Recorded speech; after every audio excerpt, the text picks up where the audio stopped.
Assalamualaikum warahmatullahi wabarakatuh. Selamat pagi Ustaz. Ya, selamat pagi. Apa kabar hari ini? Alhamdulillah, sehat walafiat. Alhamdulillah. Saya mahasiswa Dutren di Rex FM Garut, bertanya mengenai pentingnya menuntut ilmu dan poin-poin yang bersangkutan dalam menuntut ilmu. Langsung saja, Ustaz, pertanyaan mungkin. Satu pertanyaan yang bagus, ini sangat penting tentang ilmu. Pertama, berdasar dari Al-Quran bahwa kewajiban menuntut ilmu itu adalah yang harus, ya sifatnya wajib gitu. Kalau dalam hadis, setiap orang yang beriman diwajibkan fardhu ala kulli muslimin wa muslimah, kepada orang muslim laki-laki dan orang muslim perempuan. Nah, itu kewajiban fardhu ilmu. Dan kenapa diwajibkan? Fardhu ilmu sifatnya wajib, ya fardhu ain, bukan fardhu kifayah, tapi fardhu ain. Pembelajaran ilmu itu, kalau orang tanpa ilmu itu kan merugi. Dan lagi hadis mengatakan bahwa kun aliman, jadilah orang yang berilmu. Kalau tidak, jadilah orang yang mendengarkan. Kalau tidak sama sekali, jangan sampai jadi orang yang tahrika, itu artinya celaka, gitu kan. Nah, jangan sampai jadi orang yang celaka, artinya orang yang tidak mau menuntut ilmu. Maka di sini pentingnya menuntut ilmu dan segala sesuatu itu dengan ilmu. Kita mempunyai jabatan, itu harus dengan ilmunya. Ya, misalnya begini, seorang yang dipilih menjadi pemimpin itu dengan ilmunya. Dia pemimpin bidang kemasyarakatan, atau misalnya di suatu kantor dia seorang kasih bidang pendidikan misalnya, itu harus berdasarkan keilmuan, keahlian. Sebab kalau tidak berdasarkan keahlian, kita sudah ampuh bila biduri ahli apa tadi bisa. Ketika seseorang diberikan jabatan bukan ahli, maka akan terbuka curang. Seorang ahli pendidikan diterapkan di ahli pertanian itu kan tidak mungkin. Nah, maka di sini jawaban singkatnya bahwa betapa penting setiap orang memiliki ilmu, karena segala sesuatu itu adalah ilmu. Sedang ilmu itu jadi cahaya, gitu kan? Ilmu itu jadi cahaya. Itu barangkali lah secara singkat tentang fadilah pertama.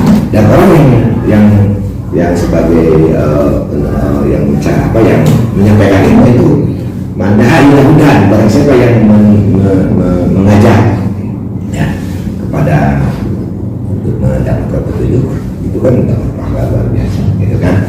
Nah, di samping pahala insyaallah, dan dia akan menerangi umat ya, bahwa ilmu itu adalah cahaya yang bisa menerangi dan sebagai bekal kehidupan yang menyelamatkan dunia dan akhirat. Itu pentingnya untuk cari untuk penyampaian ilmu ya. Itu barangkali pertanyaan yang singkat aja lah. Kemudian di sisi lain, dalam pentingnya menuntut ilmu, hal-hal apa saja sih Pak yang sangat urgen yang perlu kita perhatikan dalam menuntut ilmu? Kalau kita memperhatikan dalam menuntut ilmu ya, ini berarti bagi mustami kan ya. Nah, tadi terlepas dari siapa itu yang menyampaikan ilmu, itu kan ada yang menyampaikan itu dari Bali Duhani walau ayat, gitu kan. Sampaikan satu dari kami, yang datang dari kami walaupun satu ayat. Itu tugasnya menyampaikan, itu da'a atau mengajak, itu ada juga dakwah, gitu kan, jadi keluar dakwah. Nah, ada yang dakwah, ada yang mengajak, ada juga yang sebagai penceramah, ya. Sehingga yang menjadi penceramah itu ada ustaz, ada kiai, ada itu silakan. Nah, betapa penting untuk mustami sekarang ya. Mustami itu kan dituntut untuk mencari ilmu. Kita sebagai, dan itu kewajiban tuh hukum imam tidak terbatas waktu kan. Minal mahdi ilah jadi tidak ada. Nah, berbicara sementara untuk sebelum menjawab, ini kan pendidikan ya, artinya tentang keilmuan. Kan pendidikan ada dua ya. Artinya memberi keilmuan, pendidikan itu pertama pendidikan tarbiyatul janin. Nah, itu yang pertama, tarbiyatul janin itu adalah pendidikan dia memberi keilmuan, mendidik anak sejak di alam rahim, alam arwah, alam rahim atau alam arwah, itu sama ya. Nah, dengan adanya kita ibunya sering membaca Al-Quran, sering tolong ilmu, itu kan menjadi bagus ya. Padahal dia lagi kandungan, lagi hamil kan, lagi hamil. Nah, itu pendidikan terbiatul janin. Nah, ketika sudah 9 bulan ya, ketika 9 bulan kemudian lahir dalam dunia, itu harus yang lebih pertama diberikan adalah ilmu juga, yang disebut yang kedua adalah tarbiyatul wiladah ya. Tarbiyatul wiladah itu pendidikan begitu lahir. Nah, maka ketika itu wulida Adam, ketika lahir anak Nabi Adam atau manusia, ada kewajiban. Yang pertama ketika lahir ke dunia itu adalah ayub sina usmahu, beri nama yang bagus, gitu kan? Nah, kewajibannya. Nah, pendidikan tarbiyatul wiladah itu dia harus mengenal nama-nama yang bagus. Artinya begitu lahir ke alam dunia suka dikenalkan nama Allah. Ya, ada yang ada, boleh gitu kan? Nah, tidak dipermasalahkan untuk mengingat, sebab itu fadilahnya ketika lahir ke tarbiyatul wiladahnya, anak yang lahir pertama itu mendengar kalimat Allah, maka dengan adan gitu kan, adan sebelah kanan biasanya dan qomat sebelah kiri. Nah, itu adalah sebagai tarbiyatul wiladah pertama. Nah, udah pertama tarbiyatul wiladah, ayusina usmahu, dia beri nama. Itu ada akekah, itu kan kewajiban orang tua. Ketika ada akekah, kewajiban yang kedua. Yang ketiga, wa yu'allimuhumul kitab. Nah, itu kan jadi dituntut lagi untuk mengajarkan ilmu kepada anaknya. Nah, silakan kan kita disekolahkan. Nah, itu dari wajib kewajiban orang tua. Dan terakhir kewajiban orang tua itu setelah dia sekolahkan dan sebagainya, wa yujawidhu ida adroka, tikahkan, jangan kawin ya, tikahkan anak kita ketika dia dewasa dalam arti ya, dewasa dalam penghasilan, dewasa dalam pemikiran. Nah, itu kewajiban orang tua. Maka di sini sangat penting untuk kita semua, terutama untuk mustami mencari ilmu. Itu kan harus tahu tentang sistem pendidikan tarbiyatul wiladahnya, apa tarbiyatul janinnya, apa tarbiyatul wiladah. Itu barangkali jawaban untuk kenapa sangat dipentingkan untuk mustami mencari ilmu. Tadi itu ya, dai wajib bagi doanya bahwa ayatan, karena harus memiliki ilmu. Sedangkan kalau mereka tidak punya ilmu, kecelaka tahlikah itu kan. Nah, itu barangkali jawabannya itu banyak. Nah, lanjut ke pertanyaan selanjutnya. Apa sih motivasi Bapak, motivasi dalam hal berdakwah maupun menuntut ilmu agar tetap konsisten, bersemangat, termotivasi dari apa? Yang motivasi pertama dasar hukum kita kewajiban satu itu beribadah kepada ayat dan mandai lakukan. Siapa yang mengajak dalam ini yang motivasinya.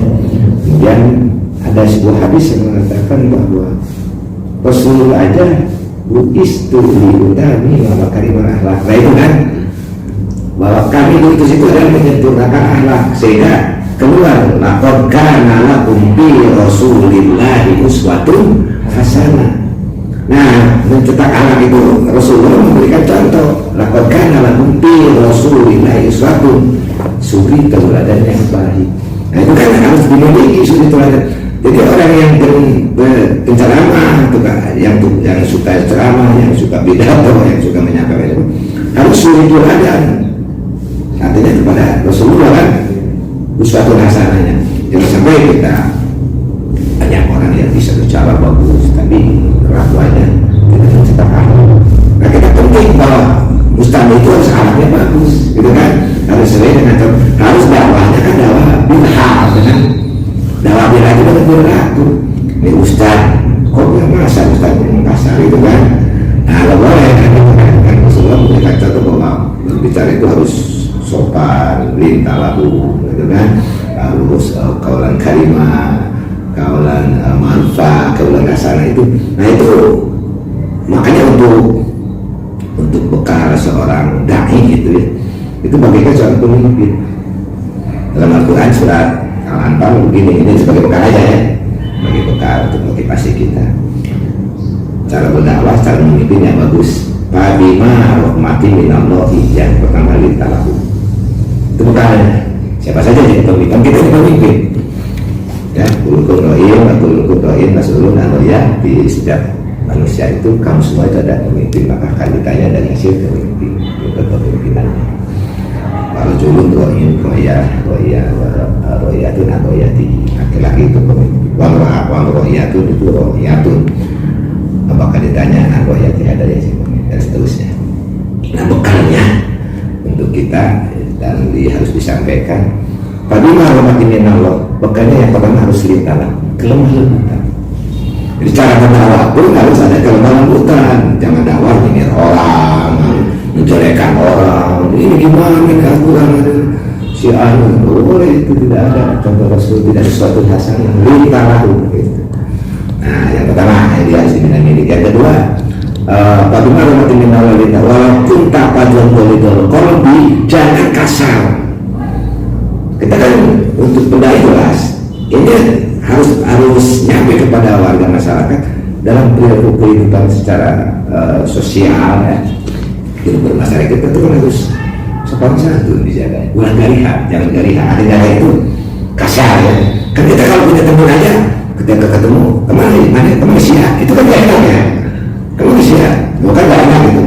Nah, itu kan kasar, tidak ada dalam Al-Quran. Tapi itu ada termasuk hal yang ditolak, ya. Artinya yang pertama harus kelemah lembutan, jangan kasar, dan artinya jangan kasar dan itu jangan arogan. Kata sisi pemerintah arogan. Kalau sudah ada bentuk curug beras dulu, catatan panas di orang pada anak buah itu yang terus menyuruh dan sebagainya, tidak dicontohi dengan anak seorang, bukan begitu, Rasulullah begitu. Nah, kalau mencontohkan dulu itu pemikiran yang kedua, jadi tidak kasar dan gaya, selalu sopan santun. Nah, kemudian ketika kita bertemu dengan pemimpin atau siapa saja teman yang kasar, yang ini kan kita menjauh, ya. Lampat domin akan jawab, nah enaknya gauling siapa bicara juga kasar kan gitu kan. Ketika ketemu siap mana gitu kan, kancing coplok gitu kan, nggak enak gitu kan. Berbicara itu kan bukan, ya. Kalau kita sebagai santri nggak boleh kan. Tadi itu kan tiga, ya, ada putar hati, ada putar lisan, ada putar akwal, ada afal kan gitu. Jangan sampai kita, kenapa kita harus menjaga kalimat tadi, ya. Jangan sampai kita kasar dan garihan. Orang yang mengatakan pada manusia binatang itu kan murtad, ya. Awya Yahudi, awya Nasrani, awya Adimadin, awya Injil, awya Kalbu, itu di kitab Sulam Tauhid, ya. Itu nggak boleh itu sama murtad. Sedangkan kalau murtad itu kan harus mengucapkan asyhadu an la ilaha illallah. Itu banyak orang yang celaka demikian. Nah, kembali bahwa motivasi dari kita untuk para muslimin, ya, bahwa itulah barangkali yang menjadikan bahwa Rasulullah sebagai rahmatan lil alamin istri kita makanan agar para ustadz itu diberi contoh oleh kita, kemudian dituruti oleh mustaminya. Itu yang motivasi ya. Kan jadi enak, ya, kita di rumah berbicara sopan dengan suami istri terhadap anak. Tapi sementara sekarang anak mau nurut gimana, ya? Anak itu perlu dihargai, ya. Anak itu perlu dihargai, misalnya gini kepada anak, jika kita mau ikut itu kan, ya, jadi dengan kata-kata yang sopan, ya. Misalnya kalau nggak bisa, neng pengen beliin bapaknya rokok, bisa, ya. Itu neng bukan kata-kata yang kasar banget. Jangan bapak itu kan nggak enak bisa cerita gitu kan, atau kepada istri aja misalnya, mah cek saya aja bapak balik gawe, itu nggak enak. Dan Rasul kan nggak pernah Rasul itu kalau pulang kerja dia datang, orang istrinya sampai nangis ketika dia merasa rugi tidak membukakan pintu Rasul aja, ya. Ketika masuk dibuka oleh anaknya Siti Fatimah, itu sampai nangis dia itu. Saya di mana mendapatkan surga kalau dibukakan oleh anak, gitu. Itu saking pentingnya, ya itu sifat Siti Khadijah yang menghargai kepada Rasul pun, yang memang sangat menghargai istrinya. Itulah dasar menghargai. Itu barangkali, ya, Bapak, secara singkatnya barangkali pentingnya dalam penanaman motivasi terhadap mustami atau jamaah. Nah, melihat di zaman sekarang nih, kan zaman sekarang itu era digital yang sangat berkembang. Nah, menurut Bapak Ustadz Roni ini, pengaruh untuk para mustami itu baik buruknya apa saja? Ini kalau mungkin diamati ya, ini sangat berpengaruh terhadap mustami dengan adanya era digital ini, terutama dengan adanya media sosial, ya itu ada YouTube, ada Facebook dan lain sebagainya, itu sangat berpengaruh. Kenapa berpengaruh? Nah, justru di sini harus penguatan akidah terhadap mustami itu ya. Terhadap anak memang penting juga, apalagi sekarang ada sistem daring dan sebagainya, itu harus mengetahui era di kita. Tapi di samping itu ada kelemahan-kelemahan. Yang kelemahannya yang paling merusak akhlak ketika dia membuka suatu media sosial yang berkaitan dengan ya tidak ada video porno dan sebagainya, itu dapat dilihat. Maka di sini orang tua harus kontrol banget ya terhadap ini, terhadap anak, jangan sampai terjadi. Dan kebanyakan memang banyak dari pengaruh di rumah, dari pengaruh video porno, sampai ada orang yang ada kekerasan, membunuh bapak atau membunuh teman, sudah jelas ada membunuh pacar, ada juga kakak membunuh adik membunuh kakak, anak membunuh adik. Itu dari pengaruh-pengaruh itu. Termasuk mempraktekkan terhadap ini terjadi pemerkosaan, itu dari pengaruh-pengaruh. Walaupun ini penting, nah ini kembali pada tanggung jawab orang tua. Bagaimana membimbing anaknya, wajib alim kitab ini. Nah itu kewajiban orang tua itu kembali ke sana. Jadi menurut Bapak ini kalau media sosial itu memang penting ya, tapi harus ada pengawasan kepada mustami dan mustami pun sama. Nah, Bapak kalau cara suka menegaskan, mohon maaf nih, walaupun ini jangan sampai ibu terkena, bapak-bapak di sini jamaah jangan sampai terkena dosa jariah. Tahu dosa jariah? Dosa jariah begini ya, misalnya begini dosa jariah ini, Bapak dah buka WA nih, ada orang yang ngirim video foto, contohnya aja ya. Ini seharusnya ketika jangan dibuka, tapi kadang cukup kepanasan juga, tuh kan begini. Ternyata video foto itu cepat beres, cepat hapus. Tapi kita suka iseng juga, ya. Ketika dapat video foto, dikirim lagi ke teman. Nah, setelah dikirim ke teman, pertama dosa jariah membuka. Itu akan mengalir dosanya, bukan amal jariahnya, dosanya yang terus mengalir kepada kita. Oleh teman diterima kan? Wah, kirim lagi sama teman. Selama dia belum terhapus, selama dia masih beredar berapa ribu, apalagi dikirim, terus dikirim. Itu dosa jariah itu luar biasa. Dosa jariah itu begitu. Atau gambar-gambar porno, atau mungkin foto-foto porno dan sebagainya, dikirim lagi, sama itu dosa jariah. Makanya sayang banyak orang yang celaka ya dengan dosa jariah itu. Nah itulah barangkali gambaran itu. Jadi untuk pertanyaan yang berikutnya. Nah, pertanyaan terakhir dari Bapak, apa sih kesan dan pesan dari Bapak untuk para mustami?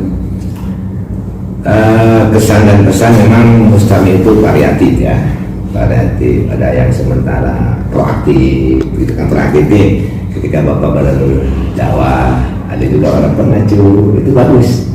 Ketika ada ketidak ini kan fasalu ala zikri betul lah ta'lam, ketika tidak betul boleh. Nah hanya barangkali Bapak suka memberi kesempatan, ibu-ibu jangan dulu nanya ya, itu Bapak tadi sampaikan dulu, udah beres nanti ibu Bapak akan kasih satu mungkin 15 menit untuk pertanyaan boleh ya. Tapi orang juga yang langsung Bapak mau coba kan gitu, nggak apa-apa, itu harus kita ya harus tapahun ya. Artinya tetap kita, karena mustami itu jangan sampai kabur. Jadi bagi mustami itu, untuk para ustadz dan kiai harus merasa adem ya. Ketika lihat dari luar wajah, mukanya pun dengan begini, ada juga yang ketika masuk baru kan kalau dakwahnya atau menyampaikan ilmunya tadi itu kan kasar dari hal itu terus seperti gitu kan.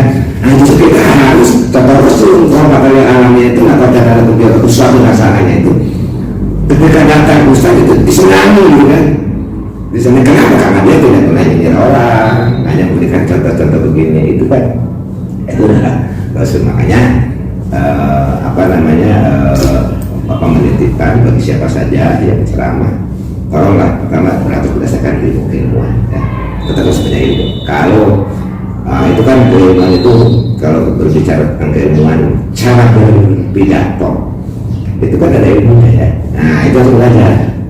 Ada balago ya, tadi kan baligo ini harus disampaikan, itu cara penyampaian itu balago ya kan, dan kalau dalam istilah sarti. Nah banyak ustadz yang tidak mengerti, ya sering baca di koran, sering baca di media, atau sering apa dia sampaikan boleh. Tapi kalau tidak belajar balago, itu harus soal zaman itu ya. Harus soal zaman itu. Maka yang terakhir, nah tadi bekal untuk pemimpin sudah kita cari ya. Untuk jamaah motivasi yang pertama, nah motivasinya dari ini, bahwa kita akan mendapatkan kesenangan, akan mendapatkan rahmat dan barokah dari Allah ketika ustaz menyampaikan ilmu, mustami menerima. Yang pertama adalah bahwa hafidhallahu alaman rahimallahu alaman hafidhul lisani, itu yang pertama, bekal untuk semua. Jadi ustaz harus punya rahimallahu ala man hafidhul lisani. Ustaz harus punya rahimallahu, Allah akan memberikan kasih sayang, rahmat dan barokah kepada orang yang menjaga lisannya. Ada keluar salam atau lisan di lisan selamatnya manusia. Itu yang pertama ya, harus. Tadi sudah kan disampaikan dasar-dasar yang lain. Yang kedua, bahwa wa zaman ya, yang kedua wa zaman di bekal para ustaz dan termasuk ustaz itu juga. Artinya wa zaman itu harus tahu situasi dan kondisi ya, harus tahu situasi dan kondisi. Ini mustami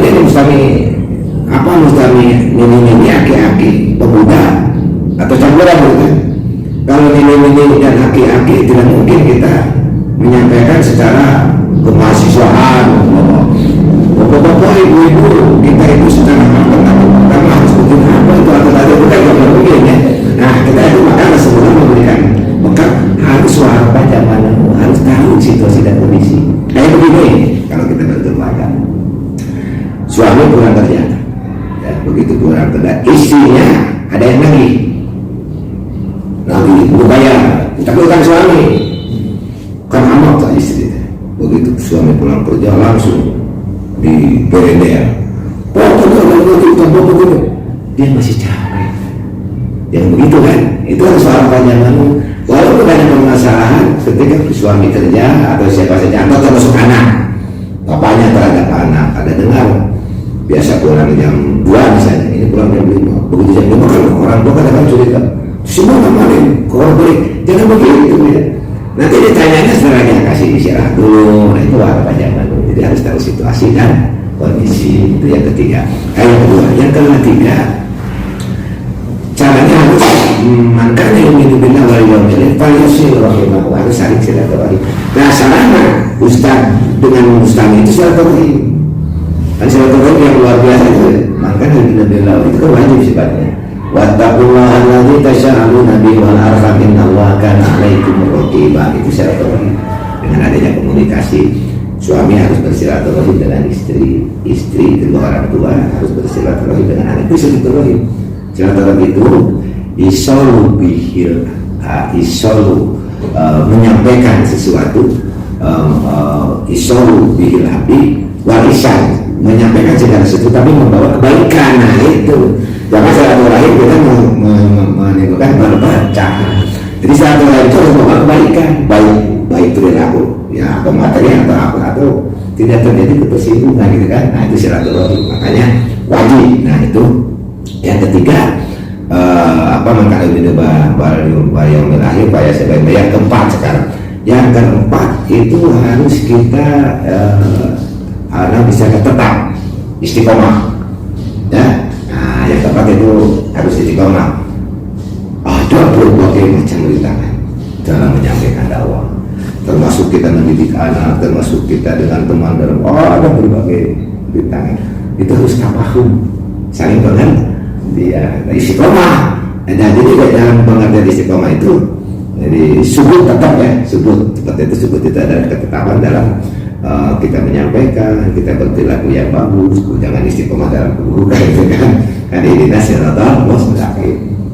Dan yang terakhir, makanya bahwa segala sesuatu yang baik itu harus disamping silaturahmi, disamping kelemah lembutan, disamping warabajaban hukum ya.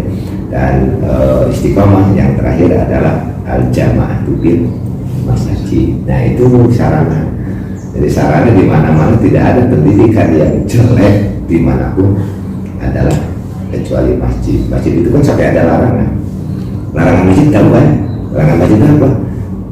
Kalau orang yang punya hutang jangan lagi di masjid. Itu bukan, atau di masjid dipakai jual beli, nggak boleh. Maka saya juga habis suka ini. Ada arisan di masjid, ada menjual barang di masjid, itu nggak boleh. Masjid itu kan Baitullah, bumi Allah itu kan, masjidullah. Jadi masjid itu adalah bumi Allah. Maka masa dipakai perdagangan. Nabi aja nggak boleh ya. Atau menemukan barang kehilangan. Terjadi dalam Rasul. Ada seorang yang hilang ketinggalan suatu barang di masjid.